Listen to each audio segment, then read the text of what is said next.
Welcome back to the episode of the DFS Express presented by Loudmouth MMA and MMAtoday.com. I'm your host, the Daily Fantasy Sniper, here to talk UFC 223. The main event is changed, but it is still a good one as Khabib the Eagle Nurmagomedov fights for the lightweight title against the current featherweight champion, stepping in on short notice, Max Holloway. Before we get to this episode of the Express, we'll cover every fight on this card, DraftKings specific. I usually do that in about 10 minutes. I'm going to take a quick kind of breather and timeout, couple exciting things that I want to fill you in on that I don't want to count against the time.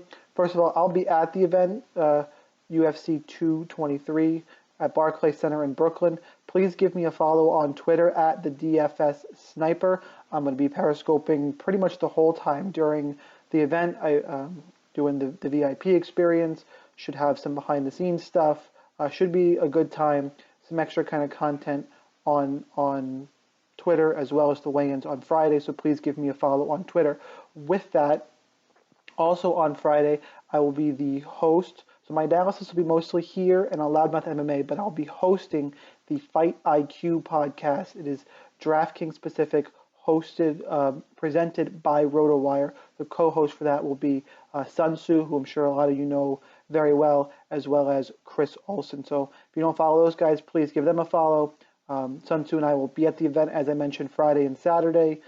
Check out that podcast, more in-depth analysis, as mine will be. I'll keep this quick format for the Express, and then the overall betting analysis still over on the Loudmouth MMA channel, which you could be listening to that. If you're watching this on my YouTube page, please subscribe, like the video. If you're on Loudmouth MMA or MMA Today, please give me a follow on YouTube at the DFS Sniper. Now that we got all that out of the way, thank you for bearing with me. Let's get to this week and the fights.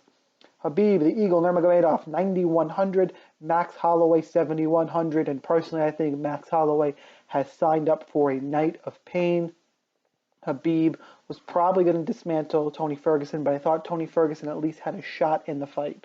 Khabib is going to take down Max. I know Max has the speed, and people say he has great takedown defense. His takedown defense is okay, but he hasn't fought anybody with any real takedown prowess as of late. Khabib is at the size advantage. We don't know how much Max Holloway is going to be slowed down by this huge weight cut he's facing. So I'm going to have Khabib almost for sure in cash games. I think I'll be all in on this fight in GPPs. I'll have a sprinkle of Max Holloway because the narrative, of course, then he would be the 145, 155 champ, setting up a super fight with Conor McGregor. And just sometimes those things have a funny way of happening. Analysis-wise, though, I have to pick Khabib. I think that's going to happen. I think he's the favorite. I'll have a little bit of Max Holloway in GPP just in case, but Khabib is the preferred play at 9,100. Joanna, former champion, Joanna Jędrzejczyk, 8,300 against Rose Namajunas, 7,900. Rematch where Namajunas knocked out Joanna in the first round. Last year, I started the week really heavy on Joanna, and I still think that's my play. I think I'm going to stack this game in cash, this fight in cash games, because it should be high output. Joanna has good takedown defense. She's shown people worry about the chin, but I think that was a result of the really bad weight cut. The problem is, and the reason I've swayed more on the Namajunas side recently, or at least giving her more of a shot, is that she's the most complete fighter Joanna has ever faced. Rose has decent striking, and she has a submission and grappling game. A lot of times, Joanna's opponents have been one-dimensional. I'm still picking Joanna. You have to love the output pace. It's a 115-pound women's fight. There's usually not a ton of finishes, so I'll be stacking it in cash games. And because it is a 5-round fight, I think, like the main event, this is a fight you really should be all in or near all in on in terms of your tournament exposure. Joanna, I'll stick with the pick, though, and she is my preferred play at 8,300. Calvin Kattar, 8,700. Renato Moicano, 7,500. Huge odds value in this fight for Moicano. The line could be about right now. I don't have it up right in front of me. At least pricing-wise, I think this is a relatively close fight. Moicano's been in there with the better fighters. He's got a split decision win over Jeremy Stephens, who's been on a run. Calvin Kattar, he's got impressive wins. He knocked off Andre Feely and Shane Burgos. Moicano's, the win against Jeremy Stevens is big for me, and he was beating T City for 2 rounds until he shot a pressure. He goes pressured, shot a desperation shot against Ortega and got guillotined. He was winning that fight until then. Should be a learning experience. I just think this fight is very close. 7,500 is a great discount on Moicano. I'm picking him to win actually a close decision. GPP, I won't have a ton of this fight because even though I'm thinking Moicano wins, it's probably a decision. I'm not sure how high scoring it will be, but Renato Moicano is my preferred play at 7,500. Michael Chiesa, 8,600. Anthony Pettis, 7,600. How the mighty have fallen. Anthony Pettis is on a slide. Michael Chiesa looking to bounce back from his loss to Kevin Lee. I'm going to go with Chiesa here, and that I think Pettis has showed he can be taken down. Really, Pettis' best shot to win here is with the sub. I think Chiesa is a good enough grappler to stay away from that and should dominate the ground and rack up some points. And we know grappling points score very well on DraftKings. My one hesitation here is that Pettis is the former great and former champion. You never know if he can have that flash.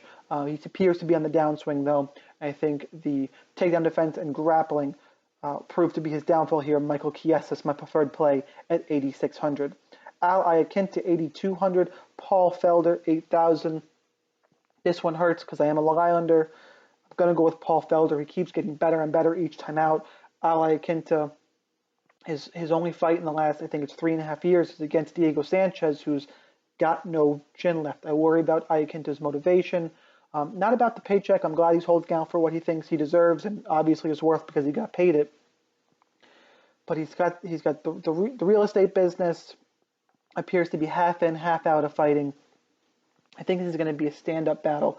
I do think if he wanted to, Iaquinta could grapple and have some success here, but I think these guys are going to stand and trade. Felder has been beating up on lesser opponents here, but he's shown that improvement. I think this is a close fight, one I'm not going to target too heavily because I think it's reliant on a finish to score well, but my preferred play with a little bit of a discount will be Paul Felder at 8,000. Karolina Kowalkiewicz, 9,000. Felice Herrig, 7,200. This is one of my upset plays this week. I like Felice Herrig, especially in cash games, because I don't think Karolina is going to finish her. So worst case, Herrig hangs around and scores some points, and you're kind of punting a spot, and you'll get some value out of that position. But I think Herrig is alive here to win the fight. It's not a super confident pick, but I think she has enough to mix it up against Kowalkiewicz.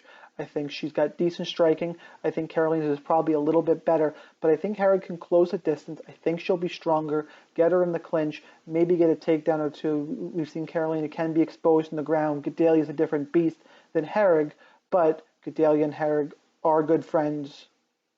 Nope, I mixed that up. Sorry. Felice Herrig is good friends with Carla Esparza, who is a good grappler. So I do think Herrig, if she makes this fight dirty, can rely on the grappling, and really just I'm not going to pay 9,000 for Karolina Kowalkiewicz. If it was a 5-round fight like the co-main, I would think about it. Here, though, Felice Herrig is my preferred play at 7,200. Ray Borg, 9,200. Brandon Moreno, 7,000. I think this is a sneaky GPP fight because a lot of people are going to pay up for it because you have Habib, who's 100 less than Ray Borg, and 300 more than Ray Borg is Zabit Magomedsharipov. Borg, though, is grappling-based. You have to love grappling-based fighters for DraftKings. If he dominates Brandon Moreno, which I think he may, he could rack up the points, whereas Moreno showed he can catch some slick submissions. He's very tough. I think he's going to be a little outclassed here, but if he were to pull something off, he obviously would score very well at 7,000. Borg is my preferred play, though. I think he outgrapples Moreno and scores relatively well in that price range for 9,200. Joe Lozon, 8,900. Chris Grutzmacher, 7,300. Definition of a GPP fight here as well. Joe Lozon is going to blitz you. He's going to get a first-round finish, or he's probably going to get finished or outworked for a decision. He's had some questionable decisions. He could be on a really big slide if it wasn't for that questionable decision win that he admitted was questionable against, I believe it was Marcin Held. Chris Grutzmacher is not very good, but he is tough as nails. If he can survive that early onslaught, which he's shown the ability to do, he could out-grapple and outwork Lauzon late in the fight. This is kind of a toss-up for me. I'm a Lauzon fan. I'm going to make him my preferred play, although Gritzmacher is certainly viable for GPPs. I'm going to hope Lauzon can get that quick blitz. He's a tournament play only, but he's the preferred one at 8,900. Olivier Aubin-Mercier, 8,100. Evan Dunham, 8,100. I think I'm on the opposite side of most people for this fight. I'm going to take OAM. I think he's the better grappler. I can't see Evan Dunham, who shows a tendency to grapple as well. I don't think they're going to stay at range. I think OAM is freakishly strong, and I think he gets a decision here. It may not be terribly high scoring because it could be lay and pray. We've seen OAM do that before, but he also has plenty of submissions. Dunham is active off his back. If it goes down there could be some scrambles in this one. I like OAM to win a grappling-based fight, a close fight, but he's my preferred play at 8,100. Alex Caceres, 8,500. Artem Lobov, 7,700. Two guys I want no part of. This is a weird fight. I don't really know how to handicap it. Neither one of them are that good. Lobov has more power, so for that reason, he's my preferred GPP play. Caceres is unreliable, so is Lobov. Caceres, if he shoots takedowns, probably get Lobov down because he can't stop anything. Lobov is awkward and has power in his hands, so I'm not super confident in this fight. This is one of those, there's tons of variables in it. Forced to make a pick, I'm going to take the savings, the cheaper play, and then with more knockout potential, and Artem Lobov at 7,700. Ashley Evans Smith, 8,800. Beck Rawlings, 7,400. Ashley Evans Smith opened as about a minus 200 favorite. That is insane. Insane to me. I know Beck Rawlings is bad. So is Ashley Evans Smith. This fight should be a gross pick'em. I'll take the savings on Beck Rawlings. At least she's aggressive. I know there's going to be output. I don't think AES is going to finish her, so you can get some points there. Beck Rawlings is a viable punt in cash games. I think I prefer Herrig. And at her price, she's in play in tournaments because I think she's got a real shot to win this fight. I don't think the price or the lines was right, but kind of you have to measure your risk here because I'm recommending and picking a fighter who I understand is not good. But 7,400, I think there's value there, so she's the preferred play. Devin Clark, 8,400. Mike Rodriguez, 7,800. I like Mike Rodriguez a lot this week, coming off a knockout win on the Dana White Tuesday Night Contender Series. Strong kickboxer, but he has some good counter wrestling. He also has a number of, if you look back at his reel, a number of flying knee knockouts, guys trying to close the distance and shoot on him. He times the knee very well. Devin Clark's going to look to wrestle here, but he's been knocked out by Alex Nicholson, who's got no wrestling. He couldn't close the distance. I think Clark needs some more polishing. I don't think his stand-up is very good. I think Mike Rodriguez is enough counter wrestling and is the way better striker to cause a lot of problems here. So Rodriguez is my preferred play at 7,800. I'll have some of Clark in GPPs because if he wins, it probably will be grappling based because he is able to get the takedown. But I like Mike Rodriguez straight up at 7,800. Zabit Magomed Sharipov, 7,500. Kyle Bochniak, 6,700. Bochniak he's a disaster for DraftKings. He makes fights ugly. I picked against the guy. He finds ways to win. Credit to him, but man, he's not fun to watch. Getting the job done. I'm hoping Zabit has been a scoring just machine on DraftKings. Can kind of just do whatever he wants in there. He's going to be much bigger. He should be able to dominate wherever he wants. It's just a matter of, is Bochniak able to make it one of those ugly, slow fights that he's shown the tendency to make fights. And if he falls into that, if Zabit falls into that, there's no way he can make value at 9,500. He has to score at least 100 points. I think he does. He's clearly my preferred play because I can't rely on the output of Bochniak. I wouldn't go all in, though, on Zabit because he's got to score a ton of points. Like I said, Bochniak can make them low scoring. That being said, Zabit's probably the safest play on the card. Assuming Bochniak doesn't burn us again, I will have Magomed Sharipov at 9,500. Okay, guys, I have to do a quick outro for this episode because I am right up against the YouTube time limit. All those great content sources I mentioned in the beginning, please give them support, subscribe, like, follow. Really appreciate it. I will do a tournament builder like I usually do on these episodes. It will be on my YouTube channel. It is up right now. Please check it out. Good luck in your contest. I will see you next week.